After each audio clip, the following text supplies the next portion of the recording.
is pretty clear. Arm out from the body. It is point-blank range, but certainly a free kick. What could have been very dangerous. All into the box. Arguably dangerous move from Oyuri, but one which came off beautifully.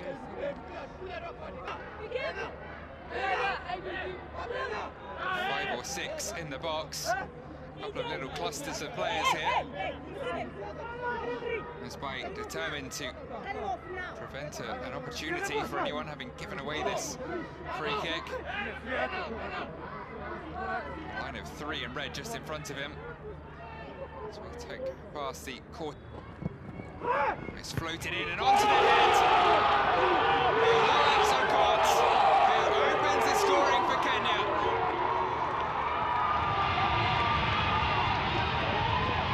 Well, they survived a couple of early scares. But they produced one of their own and made it stick. Kenya's main man in attack, given far too much space. Right by the penalty spot and making no mistake to head home Kenya's first ever goal at the Under-20 AFCON finals. And it all stemmed from that handball from Mezbai. Great movement from one of the men, a young man who was lined up in front of the Moroccan right back. He floated away, ghosted away. It was a good few yards from Lalawi, threw himself towards the Kenyan forward, but couldn't get close enough, and nothing Ben Schausch could do as that nestled in the bottom corner. And they may well dance. A piece of history on the pitch.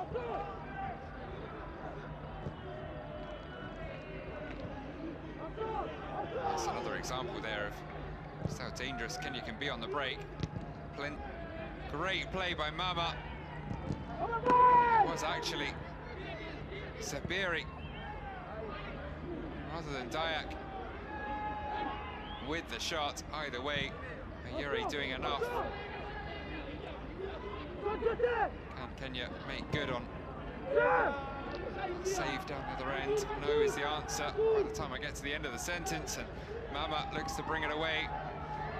Game just a little stretched here late in the first half. Mama finds his way past one, left by Lalawi. Down the other end, Kibet looking to double the pain. But well saved by Ben Schausch, no sign as he. Anthony Akulia, probably on your screen. On this occasion to rip up his half-time team talk. He might have to do that. The flag has stayed down, but the referee has the door here, Morocco. A number of obstacles in the way. It was a great save from El Haddad initially, but dropping to Sabiri. Couldn't miss this one. Into an empty net, but kicking the ball away in frustration as he realised the referee had already blown. Great tenacity from El Haddad as the Kenyan defence looked a little less than convincing again. In the space of about 2 minutes. It was a brilliant dummy.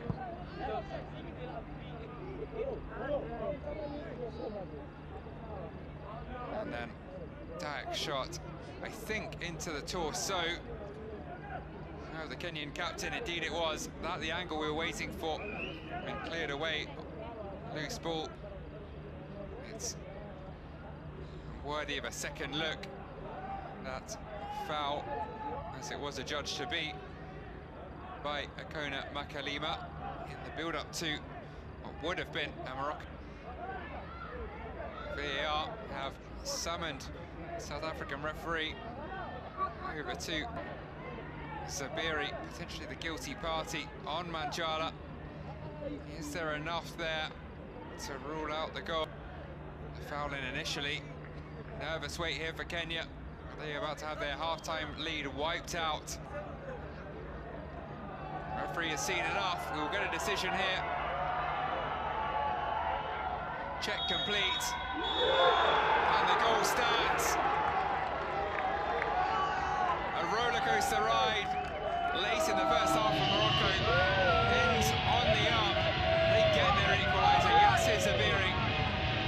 penalised for a foul moments before he turned the ball into an empty net. Does get his goal with the benefit of hindsight. That is, unless there is an even later twist in the tail in this first half.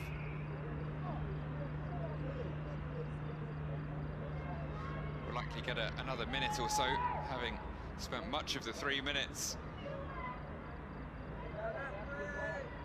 Rally for that lead. Morocco started to turn the screw late in the first half, and Yasser Zabiri, after a lengthy VAR check, cancelling out that Kenyan opener. All still to play for in the second 45.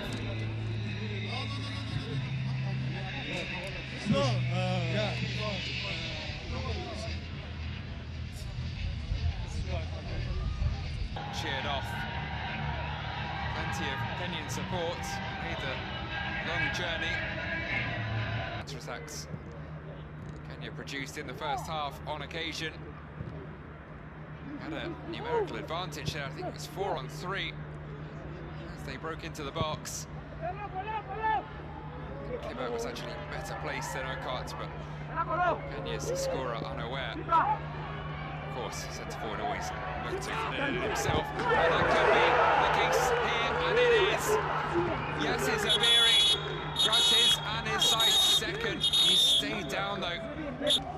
From one end to the other, missed by Collins Ongu. This time it was a costly mistake. Mama kept it in. Beat Ongu a second time for good measure, and a third. Lifted it into the danger area. And it was Zabiri who got his head to it. But then got his head to Amos Wanjala as well. Those two collide, build up to a goal. This time referee didn't blow for a free kick. Collided with the post as well in the aftermath. Yasser Zabiri, but it seems to be his ankle that's caused him the issue. Right ankle as he landed. But they have turned the tide here. Brilliant play, chested out by Wangaya. Kibet bringing it across and then leaving it for Beja in a better position, who fired that beyond Ben Schausch and made it 2-2 here in Cairo.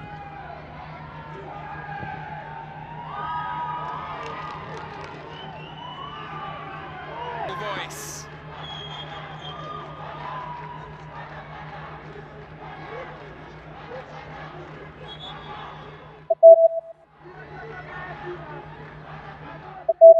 Lost there, turned into a largely empty net. So let's watch it back here. Mama with the drop of the shoulder. There's the moment the VAR will check over for the unerring finish from Lalawi.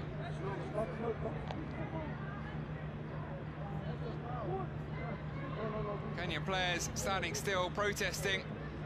They're all signalling for VAR. Will VAR have anything to say about this one? Reinstated Morocco's first goal. Could they cancel out their third? A check is ongoing in the VAR office, and I think the nod affirming that that is the case. It's a genuine attempt at the ball from El Haddad. Then rolled over himself. Missed the ball. Definitely took a chunk of the man. Wasn't enough on a first viewing for Akona Makalima to stop the play. Look at this one as well. Oh. No. The goal stands. No second look required. Morocco. 97 minutes are up, and indeed there is the final whistle. Despite missing a late penalty, Morocco hold on. 3-2 the final score in a fascinating first Group B meeting between Kenya and Morocco. Kenya led early on, late equalizer in the first half for Zabiri. He added his second with his final touch of his game. Sadly, stretched it off immediately after. Hassan Beja levelled things back up. A little over 5 minutes later, Reda Lalawi produced the 5th and final goal.